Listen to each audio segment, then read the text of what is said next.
అసలు నిజమైన జ్ఞానం ఎక్కడ్నించి వస్తోంది?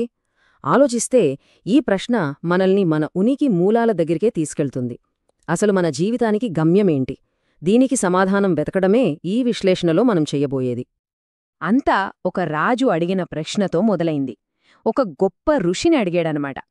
ఆయన చెప్పిన సమాధానాలు ఆ రాజు ఈ ప్రపంచాన్ని చూసే పద్ధతినే మార్చేశాయి.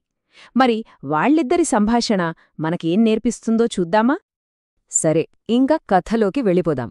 మన కథలో ఇద్దరు ముఖ్యమైన వాళ్లున్నారు. ఒకరేమో ధర్మరాజు, పేర్లోనే ధర్మముంది, పాండవులలో పెద్దవాడు. మరొకరేమో మార్కండేయ మహర్షి, ఆయన జ్ఞానానికి హద్దుల్లేవు. వీళ్ళిద్దరి మధ్య జరిగిన సంభాషణే మనల్ని ముందుకు నడిపించబోతుంది. ధర్మరాజు అడిగింది ఏదో రాజనీతి గురించి కాదు, ఒక మనిషిగా తన ఉనికి గురించే ఆయన ప్రశ్న. అసలు నిజమైన కీర్తి అంటే ఏంటి? మన కర్తవ్యమేంటో ఎలా తెలుసుకోవాలి? అన్నిటికన్నా ముఖ్యంగా ఈ ధర్మ మార్గంలో నిలకడగా ఎలా నడవాలి? చూశారా ఎంత లోతైన ప్రశ్నలో? ఈ ప్రశ్నలకు సమాధానంగా మార్కండేయ మహర్షి వెంటనే ఒక కథ చెప్పడం మొదలుపెట్టారు. ఒక వీరుడి కథ. ఈ కథ కర్తవ్యమంటే ఏమిటో ఒక పురాణ స్థాయిలో మనకు చూపిస్తుంది. కథ మొదలవడమే ఒక పెద్ద సవాలుతో. దుందు అనే ఒక భయంకరమైన రాక్షసుడు ఇసుక సముద్రం కింద ఉంటాడు. వాడు ఊపిరి వదిలితే చాలు అగ్నిజ్వాలలొచ్చి అన్నీ బూడిదైపోతున్నాయి. మరి అతన్ని ఆపడం ఒక రాజుగా తన మొదటి కర్తవ్యం కదా. ఒక్కసారి ఈ నంబర్ చూడండి, 21,000. కువలాశ్వుడు అనే రాజు ఆ రాక్షసుడిని ఎదుర్కోవటానికి తనతో పాటు తీసుకువెళ్లిన తన సొంత కొడుకుల సంఖ్య అది. ఆలోచించండి, ఒక కర్తవ్యం కోసం ఇంత పెద్ద త్యాగానికా? అంటే అది కేవలం యుద్ధం కాదు, అంతులేని త్యాగం. తన ప్రజలను రక్షించడానికి ఒక రాజు ఎంత పెద్ద మూల్యం చెల్లించడానికైనా సిద్ధంగా ఉండాలి. బహుశః ఇదేనేమో నిజమైన కీర్తికి అసలైన మార్గం. ఇక్కడ మనమొక విషయం గమనించాలి. కువలాశ్వుడు కేవలం తన శక్తితోనే పోరాడలేదు. తన కర్తవ్యం పట్ల తనకున్న ఆ నిబద్ధత చూసి సాక్షాత్తు విష్ణుమూర్తి దైవిక శక్తి తోడైంది. ఆ రెండూ కలిసినప్పుడే ప్రజలను రక్షించడం సాధ్యమైంది. చివరికి ఆయన త్యాగానికి ఫలితం దక్కింది. ధుందునిని చంపాడు. దాంతో ఆయనకు ధుందుమారుడు అని పేరొచ్చింది. అది కేవలం ఒక బిరుదు కాదు, తన ధర్మాన్ని, తన కర్తవ్యాన్ని నిస్వార్థంగా చేసిన ఒక వీరుడికి చరిత్ర ఇచ్చిన శాశ్వతమైన కీర్తి అది. ఓకే, ఇప్పటిదాకా ఒక రాజు కథ చూశాం. ఇప్పుడు ఒక బ్రాహ్మణుడి అంతరంగిక ప్రయాణం గురించి చూద్దాం. జ్ఞానమున్న చోట గర్వం కూడా ఉంటుందా? ఏమో చూద్దాం. సరే, ధర్మరాజు మరో ప్రశ్న అడిగాడు, వేరే రకమైన శక్తి గురించి. అప్పుడు ఋషి కౌశికుడి కథ చెప్పడం మొదలుపెట్టారు. ఈ కౌశికుడు మామూలువాడి కాదు, అపారమైన పండితుడు. కాని ఎంత పండిత్యముందో అంతకంటో ఎక్కువ గర్వం కూడా ఉంది. మరి గర్వం అతన్ని ఎక్కడికి తీసుకెళ్తుంది? ఒకరోజు ఏం జరిగిందంటే, కౌశికుడు కోపంగా ఒక కొంగవైపు చూశాడు. అంతే, ఆ కొంగ చచ్చి కింద పడిపోయింది. తన శక్తి ఎలాంటిదో చూశారా? కాని వెంటనే పశ్చాత్తాపం మొదలైంది. అయ్యో, నా తపశ్శక్తినే నా కోపం కంట్రోల్ చేసేస్తోందే, నా శక్తి కలుషితమైపోతోందని గ్రహించాడు. ఆ సంఘటనతో అతన్లో ఒక మదనం మొదలైంది. ఇప్పుడు చూడండి, ఈ పోలికలోనే కథ మొత్తం ఉంది. ఒక పక్క కౌశికుడి శక్తి ఉంది, ఏళ్ల తరబడి తపస్సు, చదువుతో సంపాదించింది. కాని గర్వం, కోపంతో నిండిపోయింది. మరోపక్క ఒక సాధారణ గృహిణి శక్తి. ఆమె శక్తి అంతా తన కుటుంబానికి చేసే నిస్వార్థ సేవలో ఉంది. వినయమే ఆమె బలం. ఆ గృహిణి కౌశికుడితో ఏమందో తెలుసా?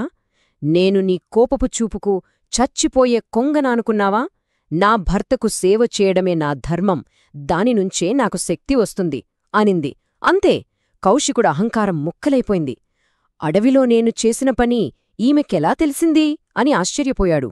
అప్పుడర్థమైందతనికి, అసలైన శక్తి తపస్సులో కాదు, ఎవరి ధర్మాన్ని వాళ్ళు శ్రద్ధగా చేయడంలో ఉందని. ఇక ఇక్కడినుంచి కథ పెద్ద మలుపు తీసుకుంది. నిజమైన ధర్మమంటే ఏంటో అర్థం చేసుకోవడానికి ఆ గృహిణి అతన్ని మిథిలా నగరానికి పంపింది. తన గర్వాన్ని పక్కనపెట్టి నిజమైన జ్ఞానం కోసం కౌశికుడు ఒక కొత్త ప్రయాణం మొదలుపెట్టాల్సి వచ్చింది. అది కూడా ఎవరి దగ్గరికి తెలుసా? ఒక కసాయివాడి దగ్గర నేర్చుకోటానికి. ఒక్కసారి ఊహించండి, వేదాలు చదివిన ఒక బ్రాహ్మణుడు ధర్మం గురించి తెలుసుకోటానికి ఒక కసాయి దగ్గరికి వెళ్ళాలి. ఇది అప్పటి సామాజిక కట్టుబాట్లను తలకిందులు చేస్తుంది కదా. జ్ఞానం అనేది ఎవరీ సొత్తు కాదు, అది ఎక్కడ్నుంచైనా రావచ్చు అని చెప్పడానికి ఇంతకంటే మంచి ఉదాహరణ ఉంటుందా? ఇక ఇప్పుడు ఈ కథలోని అసలైన తత్వంలోకి వెళ్దాం. ధర్మవ్యాధుడు అంటే ఆ కసాయి పేరు. ఆయన చెప్పిన పాఠాలేంటో చూద్దాం. ధర్మవ్యాధుడు స్వధర్మం అనే కాన్సెప్టుని చాలా బాగా వివరిస్తాడు. ఆయనేమంటాడంటే, చూడండి, సమాజంలో ఒక్కొక్కరికి ఒక్కో పనుంటుంది. బ్రాహ్మణుడు పూజలు, చదువు చూసుకుంటాడు. రాజు ప్రజలను రక్షిస్తాడు. నేను కసాయి కుటుంబంలో పుట్టాను. నా వంశపారంపర్య వృత్తిని నిజాయితీగా, ధర్మబద్ధంగా చేయడమే నా కర్తవ్యం, నా స్వధర్మం అని అంటాడు. గమనించారా? ఆయన తన పనిని అసహించుకోవట్లేదు, దాన్ని తన ధర్మంగా స్వీకరిస్తున్నాడు. ఇక్కడ వర్ణవ్యవస్థ గురించి చెప్పింది ఆ కాలానికి సంబంధించింది, కాని దాని వెనకున్న తత్వం మాత్రం ఎప్పటికీ వర్తిస్తుంది. కాని అసలైన పాయింట్ ఇక్కడుంది. కేవలం ఎవరి పని వాళ్లు చేసుకుపోతే సరిపోదు, దాని కొన్ని విలువలు కూడా తోడవ్వాలి అని చెప్తాడు ధర్మవ్యాధుడు. నిజం చెప్పడం, ఓర్పు, దయ, కోపం, అసూయ లేకుండా ఉండటం, తల్లిదండ్రులకు సేవ చేయడం, ఆత్మనియంత్రణ ఇవన్నీ ఉండాలి. ఇవి అందరికీ వర్తిస్తాయి, వాళ్లు ఏ పని చేసినా, ఎక్కడ పుట్టినా సరే. ఈ సుగుణాలు లేకుండా చేసే ఏ పని అస్సలైన ధర్మం అవ్వదు. అంటే మనం చూసిన ఈ 3 కథలు, దుందుమారుడి వీరత్వం, కౌశికుడి మార్పు, ధర్మవ్యాధుడి జ్ఞానం, ఇవన్నీ మనల్ని ఒకే ఒక్క నిజం వైపు తీసుకెళ్తున్నాయి. సో చివరిగా ధర్మం అంటే ఏంటి? అది ఆకాశం నుంచి ఊడిపడేది కాదు. మనం చేసే పనిలోనే, మన బాధ్యతలోనే ఉంటుంది. మనకు ఇచ్చిన పని ఏదైనా సరే, అది చిన్నదైనా పెద్దదైనా, పూర్తి అంకితభావంతో, నిస్వార్థంగా, నిజాయితీగా చేయడమే ధర్మం. మనల్ని గొప్పవాళ్లని చేసేది మన పుట్టుక కాదు, మన పనులే. ధర్మవ్యాధుడు చెప్పిన ఈ చివరి మాట చాలా శక్తివంతమైనది. ఒక మనిషి గొప్పతనం పుట్టుకను బట్టి రాదు, వాళ్ల పనులను బట్టే వస్తుంది. నా కర్తవ్యాన్ని నేను ఎలాంటి ఫలితం ఆశించకుండా చేస్తున్నాను కాబట్టే నా జీవితం ధర్మబద్ధంగా ఉంది అని ఆయన చెప్తారు. చివరికి ఈ పురాతన కథ మన ముందు ఒక ప్రశ్నను ఉంచుతుంది. ధర్మమంటే మనం పట్టుకోవాల్సిన ఒక పదవి కాదు, అది మనం నడవాల్సిన ఒక దారి. మరి మన దారి ఏది? ధర్మాన్ని ఎక్కడో వెతకక్కర్లేదు, అది మనం ప్రతిరోజూ నడిచేదారిలోనే ఉంటుంది. మన మార్గాన్ని మనం ఎలా ధర్మబద్ధంగా మార్చుకోవచ్చు? ఇది మనమందరం ఆలోచించుకోవాల్సిన ప్రశ్న.